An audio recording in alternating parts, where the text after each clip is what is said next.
2026 April 23ರಂದು Badrinath ದೇವಾಲಯದ ದ್ವಾರಗಳು ಭಕ್ತರಿಗೆ ತೆರೆಯಲ್ಪಡುತ್ತಿದ್ದು, ಇದಕ್ಕೂ ಮುನ್ನವೇ ಬದ್ರಿನಾಥ, ಕೇದಾರನಾಥ ಸೇರಿದಂತೆ ಇತರ ಹಲವು ದೇವಾಲಯಗಳಿಗೆ ಹಿಂದೂಯೇತರರಿಗೆ ಪ್ರವೇಶ ನಿಷೇಧಿಸುವ ಕುರಿತು ಬದ್ರಿನಾಥ್ ಕೇದಾರನಾಥ್ ದೇವಾಲಯ ಸಮಿತಿ ಪ್ರಸ್ತಾಪಿಸಿದೆ.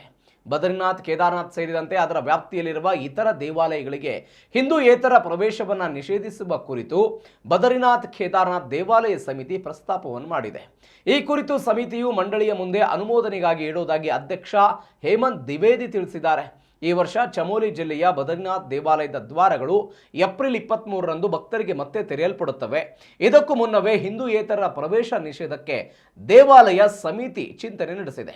ಶ್ರೀ ಗಂಗೋತ್ರಿ ದೇವಾಲಯ ಸಮಿತಿಯ ಸಭೆಯು ಭಾನುವಾರ ನಡೆದಿದ್ದು, ಈ ವೇಳೆ ಸರ್ವಾನುಮತದಿಂದ ಈ ನಿರ್ಣಯವನ್ನು ತೆಗೆದುಕೊಳ್ಳಲಾಗಿದೆ. ಈ ನಿರ್ಬಂಧವು ಗಂಗೋತ್ರಿ ಧಾಮಕ್ಕೆ ಮಾತ್ರವಲ್ಲದೆ ಮಾ ಗಂಗೆಯ ಚಳಿಗಾಲದ ವಾಸಸ್ಥಾನವಾದ ಮುಕ್ಬಾಕು ಅನ್ವಯಿಸುತ್ತದೆ ಅಂತ ಅವರು ತಿಳಿಸಿದ್ದಾರೆ.